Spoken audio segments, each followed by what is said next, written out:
Visite du ministre algérien des Affaires maghrébines et africaines dans notre pays. La situation au nord du Mali a été au centre des échanges avec les autorités maliennes.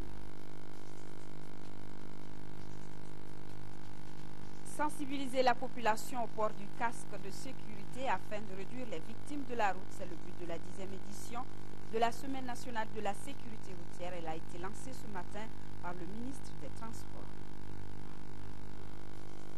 Le rétinoblastome est un type de cancer de l'œil apparaissant au niveau de la rétine. Ces signes peuvent être perçus dès 3 mois. Le diagnostic précoce est la seule façon de sauver la vie de l'enfant présentant ce type de cancer. Les détails dans le magazine Santé de cette édition. Nous sommes lundi 8 octobre. Bonsoir à tous et bienvenue à cette édition. Le ministre algérien chargé des affaires maghrébines et africaine est au Mali. Sa visite s'inscrit dans le cadre d'une tournée dans les pays du champ. Abdelkader Messahel se dit en mission d'amitié et de solidarité. Au centre de cette visite, la situation au nord du Mali. Pour l'Algérie, l'intégrité territoriale du Mali n'est pas négociable. Le compte rendu de cette visite avec Brahma Traoré. Au cœur de cette visite du ministre algérien des Affaires maghrébines et africaines, la gestion de la situation au nord du Mali. Une question à laquelle l'Algérie ne peut pas rester insensible. Nous avons été instruits par le président de la République pour transmettre aux dirigeants maliens un message d'amitié, de fraternité et de soutien au peuple frère du Mali dans cette phase difficile et délicate qu'il traverse.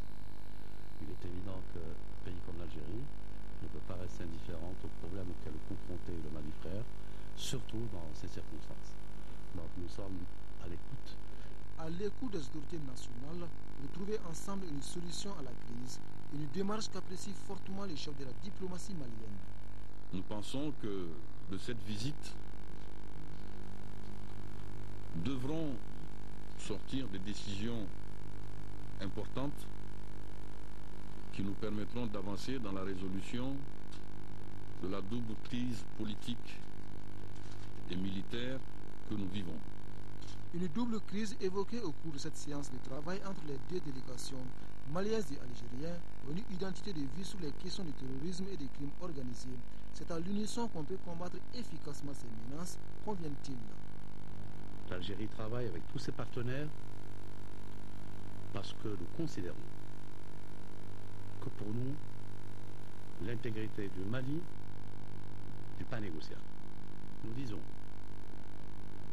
à la rébellion du Nord que nous n'accepterons jamais qu'elle puisse s'allier au terrorisme, au crime organisé, et que nous n'accepterons jamais qu'elle ait des velléités sécessionnistes ou de division de ce grand pays qui a une grande histoire. La visite du ministre algérien des Affaires maghrébines et africaines au Mali s'inscrit dans le cadre d'une tournée dans les pays du champ. Prochaine étape, le Niger. Il faut que le Mali et l'Algérie accordent leur violon pour chasser les islamistes armés qui occupent le nord du pays. C'est le message des autorités maliennes adressé à la forte délégation algérienne qui séjourne dans notre pays. Elle a été reçue cet après-midi par le Premier ministre et le président de la République par intérim. Maliens et Algériens sont convaincus qu'il faut une action militaire pour lutter contre le terrorisme dans le Sahel. Le reportage de Ibrahima Traoré au cours de ce journal. Le Premier ministre Cheikh Modibo Diarra, qui a également reçu le sous-secrétaire général des Nations Unies chargé des droits de l'homme, Ivan Simonovic, a fait le point des différentes violations des droits humains constatées dans notre pays ces derniers temps. À sa sortie d'audience, il a été interrogé par Modibo Marico. Root causes. Les causes profondes de violation de la crise aujourd'hui au Mali sont notamment les violations chroniques des droits de l'homme, comme par exemple la corruption, le népotisme, la malgouvernance. Ces causes profondes ont rapport non seulement avec le Nord, mais également avec le Sud. La porte de sortie pour justement adresser ces violations des droits de l'homme, c'est non seulement aborder les violations chroniques qui ont été commises, mais également envisager la libération du Nord et éviter la répétition de ces violations des droits de l'homme qui ont été commises. Ainsi, il pense que dans le Sud, les violations des droits humains qui ont été perpétrées suite au coup d'État et au contre-coup d'État doivent être aussi adressées et prises en considération. L'armée doit être unifiée parce qu'il y a de grands défis aujourd'hui, notamment la récupération du Nord ainsi que l'organisation des prochaines élections. Parlons des élections. Est-ce qu'il est possible de faire des élections maintenant alors que le pays est sous occupation? Quel est votre point de vue par rapport à ça? Il appartient bien entendu au peuple malien de décider ce qu'il y a lieu de faire. Toutes les personnes qui ont commis des violations des droits humains doivent être tenues pour responsables et ces violations doivent être investiguées de façon équitable. Il doit y avoir l'égale considération de chaque perpétrateur, de chaque violateur vis-à-vis de la loi, que ce soit ceux qui commettent des actes de corruption, mais également ceux qui commettent des actes de torture ou des actes de détention arbitraire. Il est important de respecter les droits de l'homme dans le pays parce que c'est la porte de sortie pour une meilleure future. Les Nations Unies sont prêtes à apporter leur assistance à ce qui est dans la crise malienne aujourd'hui. Aujourd'hui, le Mali joue un rôle important dans l'agenda de l'Organisation des Nations Unies. Plusieurs réunions de haut niveau ont été tenues avec en priorité ce pays, le Mali. Il dit que le peuple malien peut compter sur le support de l'organisation en ce qui concerne la pacification du Nord, en protégeant bien entendu les civils et en assurant justement une sortie de crise profitable. Je vous l'annonçais à l'instant, le ministre algérien chargé des affaires maghrébines et africaines est donc en visite dans notre pays. Il a été reçu en audience par le Premier ministre et le président de la République par intérim. Maliens et Algériens sont convaincus qu'il faut une action militaire pour lutter contre le terrorisme dans le Sahel. Le compte rendu d'Ibrahim Traoré. Le dialogue, oui, mais la laïcité et l'intégrité territoriale du Mali sont non négociables. C'est la conviction ferme des plus hautes autorités du pays. Un message transmis à une forte délégation algérienne qui séjourne au Mali. Elle est conduite par le ministre délégué chargé des affaires maghrébines et africaines. Abdelkader Messahel, reçu par le président de la République par intérim, dit apporter le soutien et la solidarité de son pays au Mali afin qu'il recouvre rapidement l'ensemble de son territoire occupé. Pour cela, le Mali prône une intervention militaire au nord du pays tout en privilégiant le dialogue. L'accompagnement de l'Algérie ne fera pas défaut, dixit Abdelkader Messahel. Lorsqu'on parle de menace, quand on a identifié la menace, notre devoir, en tant que pays, en tant que voisin, c'est éradiquer par tous les moyens cette menace, y compris par la force. Et cette position n'est pas nouvelle. La position de l'Algérie, elle a toujours déclaré qu'il n'y a pas de place de négociation avec des criminels qui sont les terroristes et les narcotrafiquants. Mais également que le dialogue est possible avec les enfants du Mali, qui se démarquent définitivement du crime organisé et du terrorisme, et qui se démarquent définitivement des tentations de sécession ou de partage. L'entrevue avec le chef de l'État par intérim a duré 1 heure. Le même sujet a fait l'objet d'échanges avec le Premier ministre. Cheikh Modibo Diarra demande à l'Algérie d'être surtout sensible à la souffrance des populations maliennes prises en otage dans leur propre pays. Le Mali, il est un, il est indivisible et il le restera éternellement. Ça c'est un. Deuxièmement, notre République, notre loi fondamentale, la Constitution, donne à chaque citoyen le droit de choisir et de pratiquer librement sa religion. Personne n'imposera à quelque Malien que ce soit une charia dont le Malien ne veut pas. Il est évident que ce sont là des facteurs non négociables. Ici, il y a un peuple qui comprend ce genre de situation, c'est bien l'Algérie. Vous trouverez l'Algérie à vos côtés dans ce que vous avez dit comme recherche de dialogue avec tous ceux qui enfants de ce pays, et je parle particulièrement des enfants du Nord.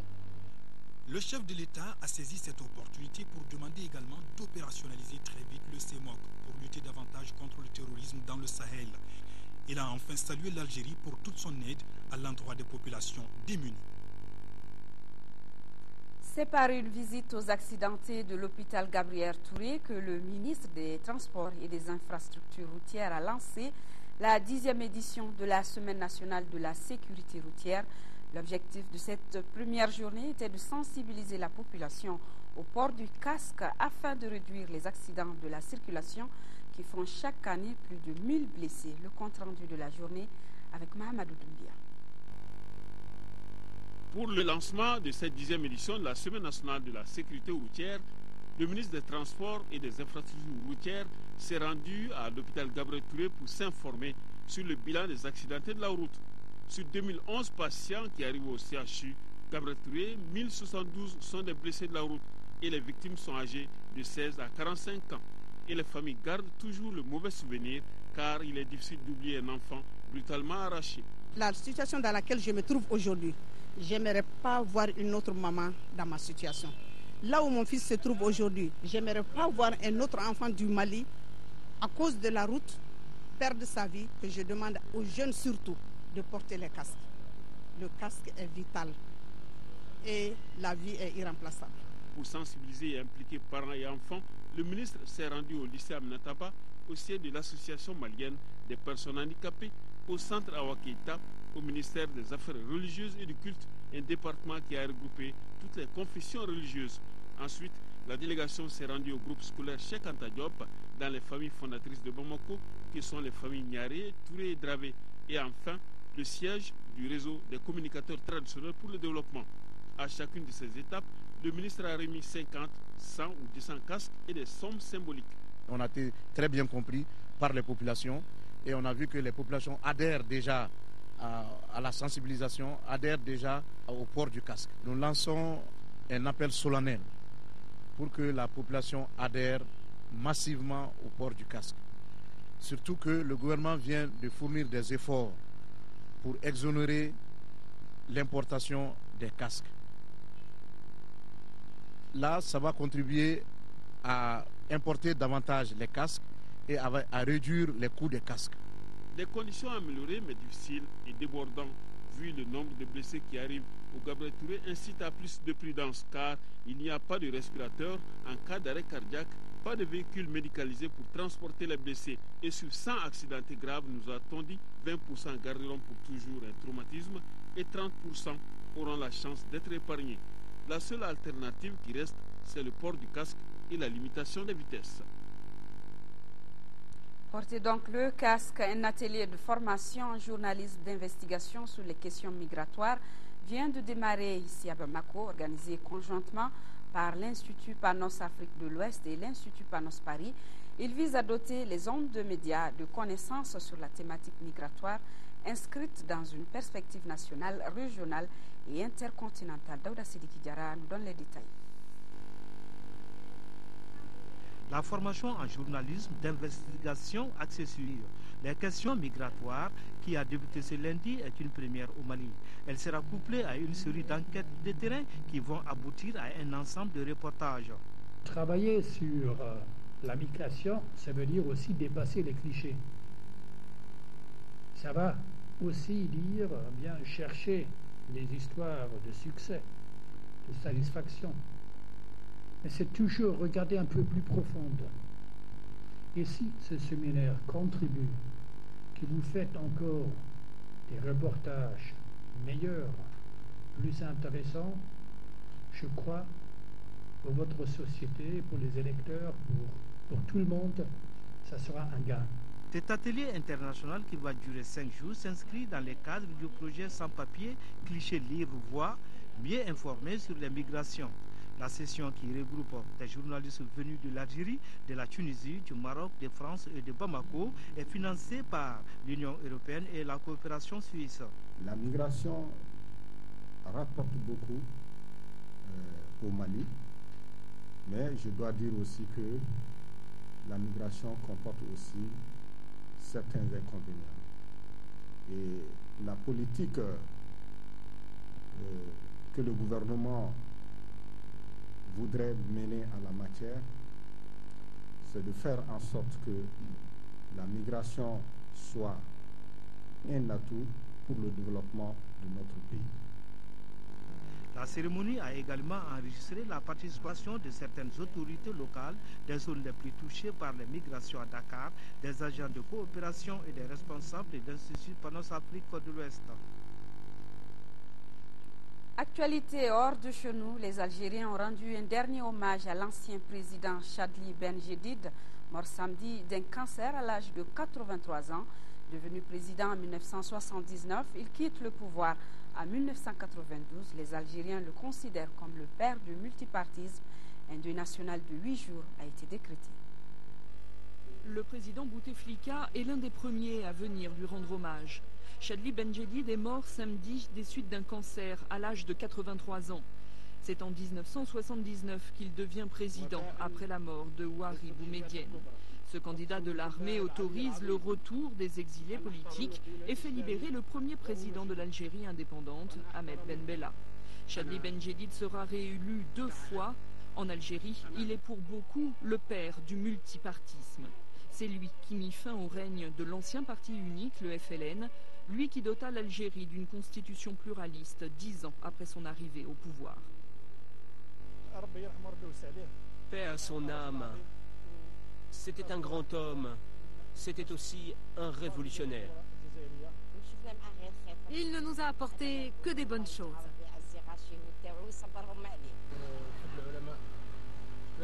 Il avait beaucoup d'affection pour les hommes de science. Il a essayé de développer la démocratie en Algérie et il a autorisé le multipartisme. Chadli Benjedid quitte le pouvoir en 1992, une démission forcée, épilogue d'une longue confrontation avec le Front islamique du salut. L'Algérie plonge dans la guerre civile. Aujourd'hui, le pays pleure une figure historique. Un deuil national de 8 jours a été décrété. Chadli Benjedid a été inhumé à Alger, aux côtés des autres présidents algériens. Et ce communiqué suite au décès du président Chadli Benjedid du Bureau politique national et l'ensemble des militants de l'UMRDA Fasso-Djigui qui présentent à la famille de l'illustre disparu, au gouvernement et au peuple frère d'Algérie leurs condoléances les plus attristées. À la mémoire du grand maquisard et démocrate, l'UMRDA Fasso-Djigui rend un hommage vibrant et prie pour le repos éternel de son âme.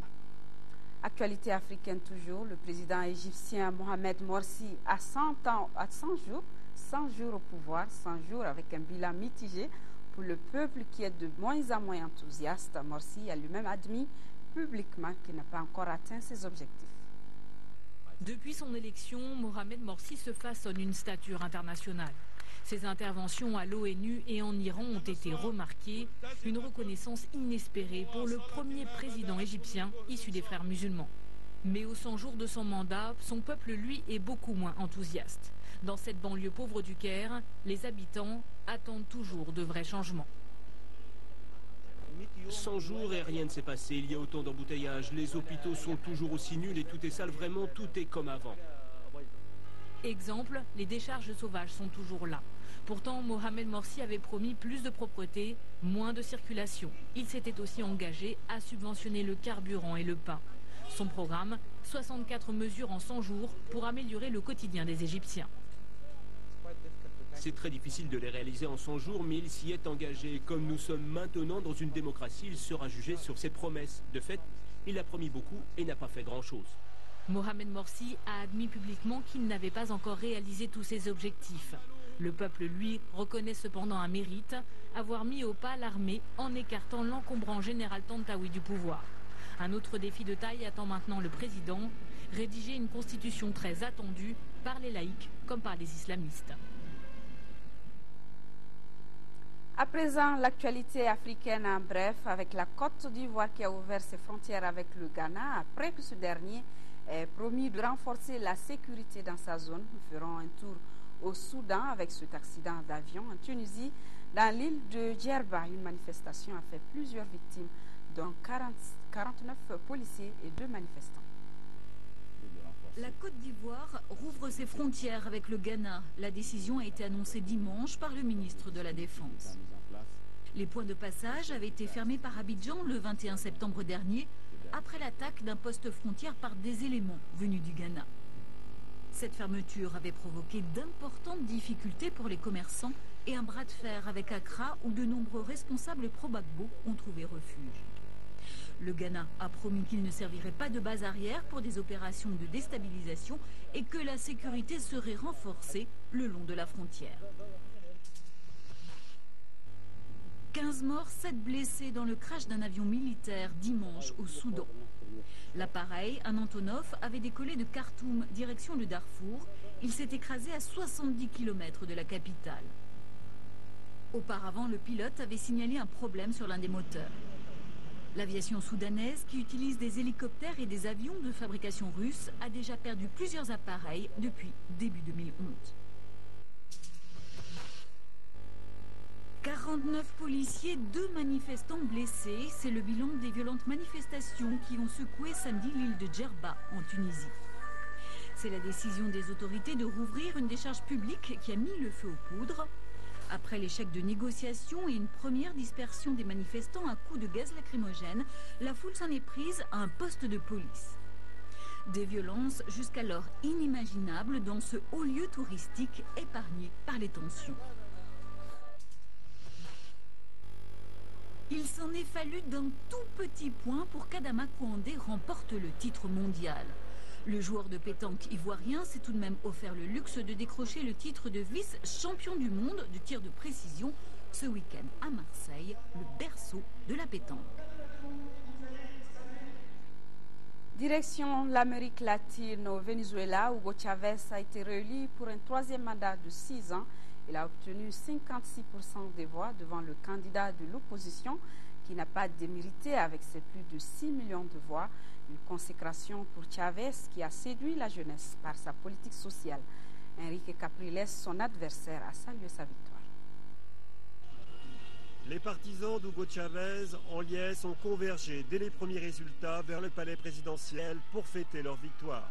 Avec plus de 54% des voix et une très faible abstention, le leader de la révolution bolivarienne obtient une nette victoire et un 3e mandat de 6 ans. Le leader populiste a su une fois de plus capter le vote populaire et notamment celui de la jeunesse qui a voté massivement en faveur de sa politique sociale, logement, santé, éducation, financée grâce à la manne pétrolière. Nous vivons dans une vraie démocratie, notre victoire est propre, nette et régulière, vive Chavez! C'est le seul dirigeant à nous aimer avec sincérité. Il nous aime et nous respecte. Une consécration politique pour Hugo Chavez après 13 années d'exercice du pouvoir et un long combat contre le cancer. Je demande à Dieu de me donner vie et santé pour pouvoir continuer à servir le peuple vénézuélien, chaque jour un peu mieux. Je vous invite au dialogue et à rejoindre le travail de la révolution bolivarienne, vénézuélienne. Au siège de l'opposition, les larmes étaient celles de la déception, mais le jeune Enrique Capriles n'a pas démérité. Avec 6 millions de voix, la droite obtient son meilleur score depuis 14 ans. En bon démocrate, Enrique Capriles a immédiatement reconnu sa défaite et félicité le président élu. J'adresse mes félicitations au président de la République. Je demande à ceux qui vont rester au pouvoir respect et considération pour nos électeurs qui représentent près de la moitié du pays. Hugo Chavez gardera donc les pleins pouvoirs pour poursuivre sa révolution bolivarienne avec 3 enjeux majeurs, la hausse des prix supérieure à 20%, la corruption endémique et la lutte contre la criminalité qui empoisonne la vie de la population. Retour à l'actualité nationale, le consortium d'ONG Plan Mali, World Education and ASAF vient de faire des dons aux élèves déplacés, des dons composés de riz, de pâtes alimentaires, d'huile, de lait et de produits sanitaires. En plus de ce geste, le consortium, en partenariat avec l'ambassade des Pays-Bas, a organisé des cours de rattrapage à l'intention des enfants déplacés. Le geste global a coûté 18 millions de francs CFA. Et action patriotique à Sénou, le mouvement de jeunes dénommé Association Ernest au Mali vient de procéder à la réhabilitation de 2 artères de la ville. Par cette réalisation, les membres du mouvement entendent jouer leur partition dans le développement de Sénou. Ils ont organisé hier une cérémonie de reconnaissance à l'endroit de ceux et celles qui ont contribué à la réussite du projet.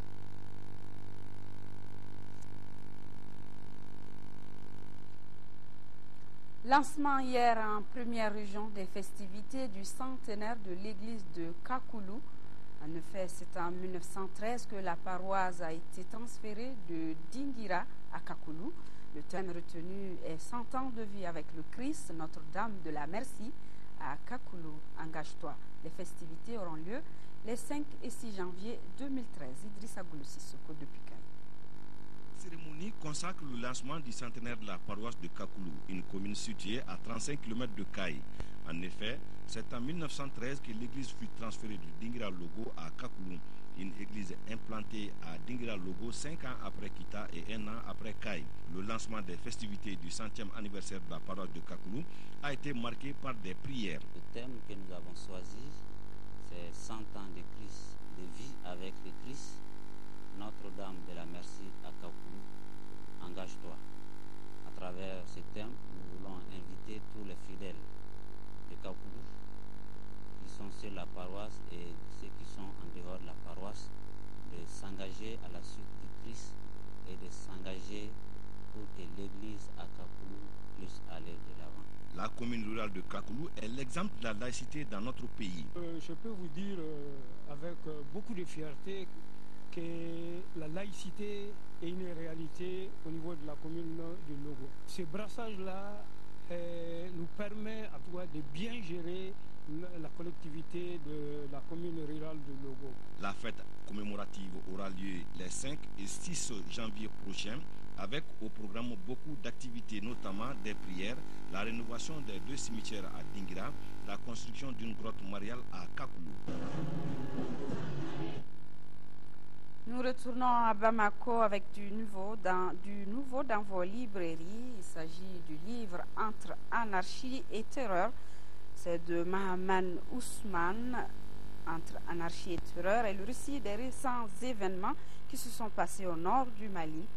Le livre parle de l'arrivée des assaillants à Gao, Tombouctou et Kidal, de l'occupation et des exactions commises sur les populations civiles, des facteurs qui ont occasionné l'occupation rapide des 3 régions du Nord, mais aussi de l'aide humanitaire et comment envisager l'avenir dans ces régions après l'occupation. Entre anarchie et terreur de Mahaman Ousmane est une réflexion personnelle de l'auteur, une contribution dans la recherche de la paix et du dénouement de la crise dans notre pays. Page santé de cette édition, elle porte sur un type de cancer de l'œil appelé rétinoblastome. Apparaissant au niveau de la rétine, les signes du rétinoblastome peuvent être perçus dès 3 mois. Au Mali, sa prise en charge se fait à Lyotta et à l'hôpital Gabriel Touré. Le diagnostic précoce reste la seule façon de sauver la vie de l'enfant présentant ce type de cancer rétinien. Focus Santé, c'est une réalisation de Tchessira Dambé.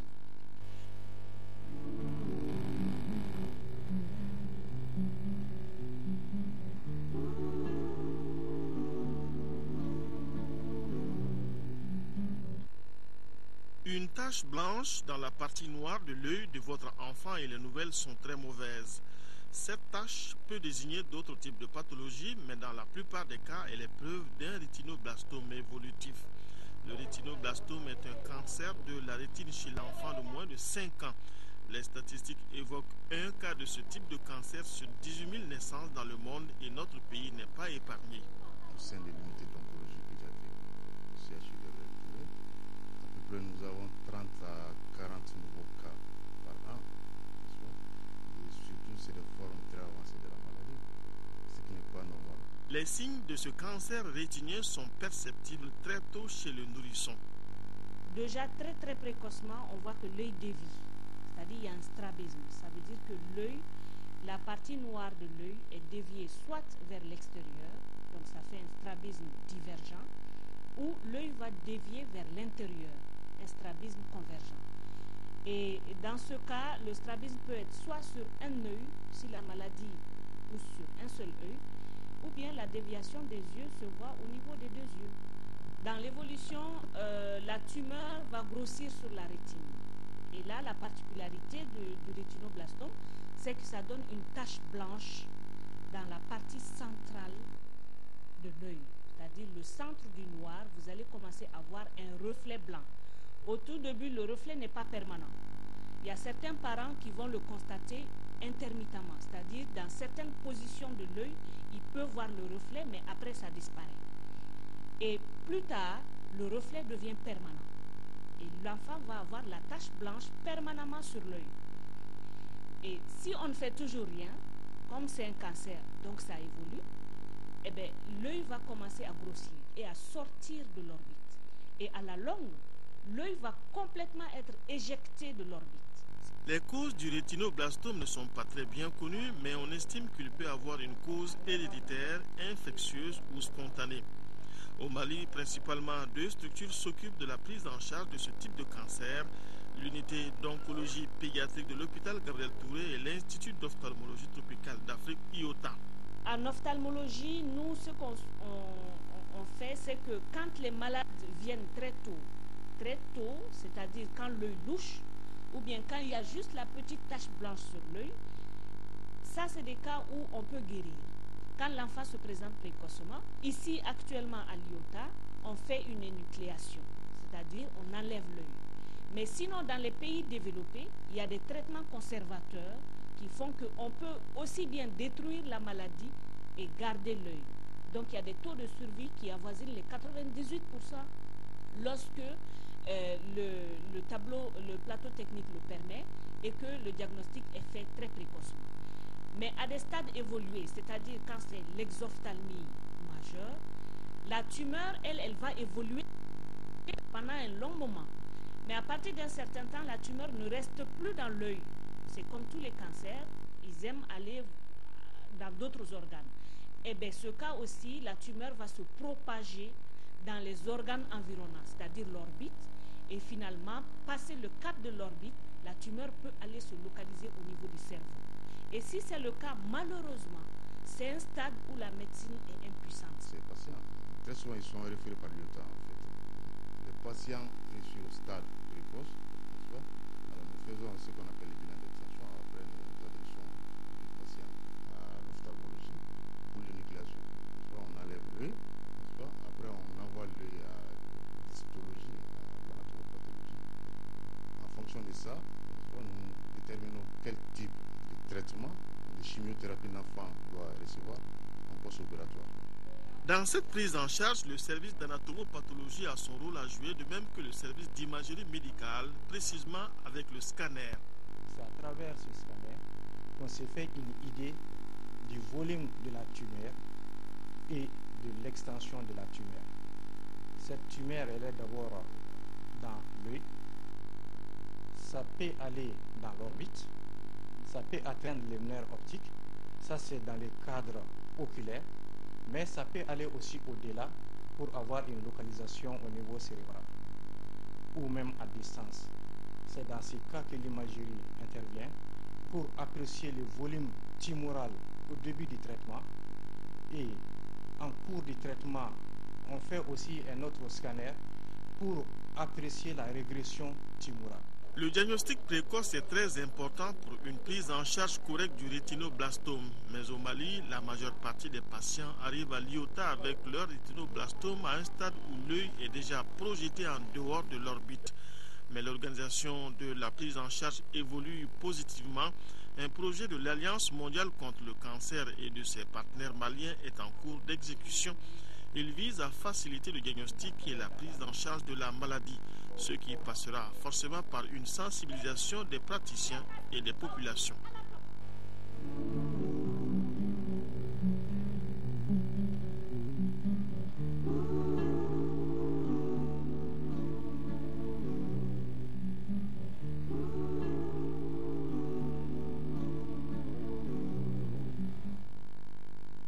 Et c'est C'est la fin de cette édition. Nos programmes se poursuivent avec le journal des formations, une présentation de Nyanya Alou Traoré. Demain, 10h, 13h, vous seront présentés par Sira Bachili. Je vous retrouve, s'il plaît à Dieu, pour les éditions du soir. N'oublions pas nos parents des régions du Nord vivant sous occupation. Nous sommes de cœur et d'action avec vous. Bonsoir à tous.